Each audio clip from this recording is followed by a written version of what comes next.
কোনো একজন অজ্ঞাতনামা ব্যক্তি যিনি আমার এলাকার সোনারগাঁ থানার অফিসার ইনচার্জকে উনি বিভিন্নভাবে ফোন দিয়ে উনি আমার সাথে কথা বলতে চেয়েছেন।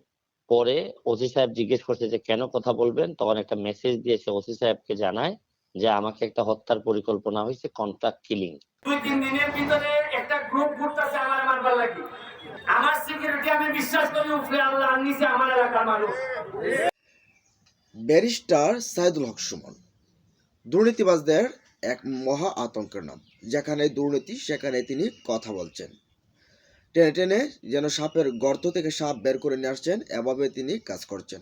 তবে এবার ব্যারিস্টার সুমনকে হত্যার হুমকি দিয়েছে, এবং কে দিয়েছে বা কারা দিয়েছে থাকছে আজকের এই ভিডিওতে। চলুন আমরা একটু দেখে আসি। কোনো একজন অজ্ঞাতনামা ব্যক্তি যিনি আমার এলাকার সোনারগাঁ থানার অফিসার ইনচার্জকে উনি বিভিন্নভাবে ফোন দিয়ে উনি আমার সাথে কথা বলতে চেয়েছেন। পরে ওসি সাহেব জিজ্ঞেস করছে যে কেন কথা বলবেন, তখন একটা মেসেজ দিয়ে সে ওসি সাহেবকে জানায় যে আমাকে একটা হত্যার পরিকল্পনা হয়েছে, কন্ট্রাক্ট কিলিং। তো সে আমার নাম শোনার পরে এই কিলিং গ্রুপ থেকে সে সরে গেছে। তখন ওসি সাহেব আমার বাসায় এসে আমার সাথে কথা বলায় দেন ওই অজ্ঞাতনামা ব্যক্তির, তার একটা ফোন নাম্বারও আছে। তখন সে আমারে বললো যে আপনি 2-3 দিন সাবধানে থাকবেন এবং এটার সাথে বড় বড় লোকজন জড়িত। এটা জানার পর আর যে লোকটা আমারে ফোন দিছে সে দাবি করতেছে সে সিলেটি, এবং সে সিলেটি হিসেবে সে আমাকে ভালোবাসে এবং সে চায় না কোনোভাবেই আমি মারা যাই বা আমি হত্যাকাণ্ডের শিকার হই। তখন এটা জানার পর আমার কাছে সিরিয়াস খুব পটেনশিয়াল থ্রেট মনে হইলো। তখন আমি জিডি করতে বাধ্য হয়েছি। তো এর আগেও আমি অনেকবার বিভিন্ন ভাবে আমি থ্রেটের শিকার হয়েছি, কিন্তু এইবার যেহেতু ওসি সাহেবের মধ্য দিয়ে আসছে এটা বিষয়টা, তখন আমার কাছে মনে হয়েছে যে ব্যাপারটা আর হেলাফেলা করার মতো সুযোগ নাই আমার সামনে। অজ্ঞাতনামা যে ব্যক্তি সে তাকেও আইডেন্টিফাই করে নাই, সে শুধু আমাকে বলছে যে কিলিং গ্রুপটা অ্যাক্টিভ, তারা অলরেডি বের হয়ে পড়ছে এবং তাদেরকে কন্ট্রাক্ট কিলিং এর দায়িত্ব দেওয়া হয়েছে। উপর থেকে কেউ না কেউ দায়িত্ব দিয়েছেন। আর আরেকটা বিষয় হচ্ছে কি, বাই দা ওয়ে, কিন্তু আমি ওইভাবে তো চিন্তা করি নাই কখনোই, এই জন্যই আমি আসলে বেশি কনসার্ন। কিছুদিন আগে আমাদের আরেকজন মাননীয় এমপি দাবি করা হচ্ছে, অভিযোগ আছে যে উনি হত্যাকাণ্ডের শিকার হয়েছেন, আনার ঝিনাইদহের। তো উনি হওয়ার পর তো বিষয়টা তো আসলে আমাদের সবার জন্য, সব এমপিদের জন্য একটা অ্যালার্মিং। তো এই গ্রাউন্ডে যখন এরকম একটা জিনিস আসে তখন আমার জন্য তো বিষয়টা খুব কনসার্ন হওয়ার মতো। আমি তো আসলে অনেকগুলা দুর্নীতি বিরোধী কাজের সাথে আমি জড়িত। কারো কারো বিরুদ্ধে ব্যক্তিগতভাবেও আমি মামলা করেছি, কারো কারো বিরুদ্ধে আমি সংসদে কথা বলেছি, আমি মাননীয় প্রধানমন্ত্রীর সামনে কথা বলেছি, স্পিকারের সামনে কথা বলেছি। তো আসলে এগুলা তো এখন আইডেন্টিফাই করা আমার জন্য ডিফিকাল্ট। এটা আসলে একমাত্র পুলিশই আইডেন্টিফাই করতে পারে বা অন্যান্য এনফোর্সিং এজেন্সি যারা, তারাই বলবে যে আসলে আমার থ্রেটটা কতটুকু। মানে আমি চাচ্ছি না যে আহ, মৃত্যুর পরে আমার মৃত্যুর পরে শোক প্রস্তাব হওয়ার চেয়ে মৃত্যুর আগে কিছু না কিছু অন্তত সবাই মিলে যদি কেন আমার মৃত্যু হবে এটা যদি নিশ্চিত করতে পারেন তাহলে আমার জন্য ভালো হয়। আমি আসলে ব্যক্তিগতভাবে আমার মৃত্যুর জন্য আমি অত ভয় পাচ্ছি না, কিন্তু ভয় পাচ্ছি হচ্ছে গিয়ে যে আমার মৃত্যুর পরে আমার এলাকাটার কি হবে, যারা আমাকে ভোট দিয়ে নির্বাচিত করছে এদের জন্য আমার চিন্তা হয় বেশি। আমি আইনি প্রক্রিয়া হিসাবে আমি একটা জিডি করে রেখেছি, বাকিটা হচ্ছে গিয়ে প্রশাসন জানেন কিভাবে এগুলো হ্যান্ডেল করবেন। 2-3 দিনের ভিতরে একটা গ্রুপ ঘুরতেছে আমার মারবার লাগি। আমার সিকিউরিটি আমি বিশ্বাস করি উপরে আল্লাহ নিচে আমার এলাকার মানুষ।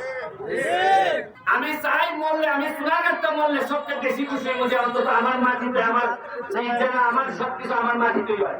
আর একটা খবর দেই, এটা মনোযোগ দিয়ে শুনুন।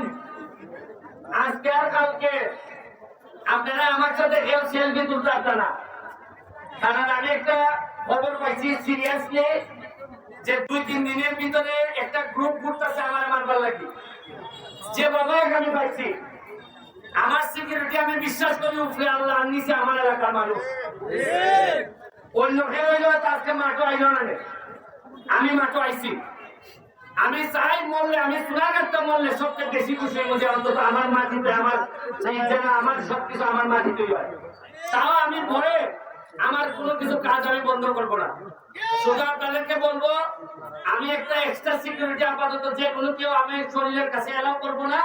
আপনারা আপাতত আজকে কালকে সেলফি তুলবেন না, কারণ গেলে ফিরানো যায় না। এখন অনেকে কে কোন মন নিয়ে যায় বোঝা যায় না। সবাই তো মনে হয় এবার সোনাঘাট মাদক করে, কিন্তু দেখা গেল এই মাছালো দাম হয়নি সাথে এটা তো বুঝতে পারি না কোন সময় ওই যে রাসেল ভাই পাশে না। আপনারা একটু আমাদের সেফটির লেখা চেষ্টা করবা, বাকিটা আমি উপরওয়ালার কাছে ছেড়ে দিছি। ওকে। আর আজকের প্রাইজ মালিক ভাই, জাপানি মালিক ভাই দিতেছেন। আর প্রাইজ কি তার গোল বললেন কিটা বলে দিব, গোল বললেন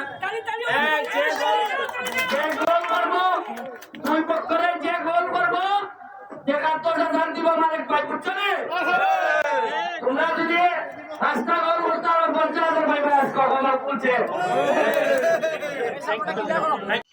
তো প্রিয় ভিউয়ার্স, আপনারা এতক্ষণ দেখলেন যে ভিডিওতে ব্যারিস্টার সুমন কি বলছে, যে তাকে হত্যার হুমকি দেওয়া হয়েছে, তাকে মেরে ফেলার হুমকি দেওয়া হয়েছে। তার সাথে সাথে একটা যমুনা টিভি রিপোর্টও আপনারা দেখছেন, যে সেখানে ব্যারিস্টার সাইদুল হক সুমন যে ফোনে আলাপে কী বলছেন, যে তাকে কীভাবে হত্যার হুমকি দিচ্ছেন। আপনারা জানেন যে এই সারা বাংলাদেশে যখন দুর্নীতিতে সয়লাভ হয়ে গেছে, সেখানে দুর্নীতিবাজদের বিরুদ্ধে ব্যারিস্টার সুমন কিন্তু একটা শক্তভাবে কিন্তু প্রতিবাদ জানিয়ে আসছে। দুর্নীতিবাজ কাউকে কিন্তু ছাড় দিচ্ছেন না, দলের ভেতরে হোক, দলের বাইরে হোক, আওয়ামী লীগের ভেতরে হোক, বাইরে হোক, যেমন আজির বেনজির কাউকে কিন্তু তারা ছাড় দিচ্ছেন না, সে বিষয়ে কথা বলছেন তিনি। তো এভাবে যখন কথা বলছেন তখন অনেকেই ভাবছিল যে তার উপরও আর কারোর রোশনাল থাকতে পারে। তো যে কথা সেই কাজ, এবার ব্যারিস্টার সুমনের উপরও এরকম ধরনের একটা অবস্থা, তাকেও হত্যার হুমকি দেওয়া হয়েছে। তো এই বিষয়গুলো তো কে দিয়েছে বা কারা দিয়েছে সে বিষয়টা আসলে স্পষ্ট করিনি, তো দিয়েছে সে বিষয়টা তো আপনাদেরকে জানিয়ে দিল। এই বিষয়ে আপনাদের মতামত কি কমেন্টসে জানিয়ে দিন। ভালো থাকুন, সুস্থ থাকুন, আল্লাহ হাফেজ।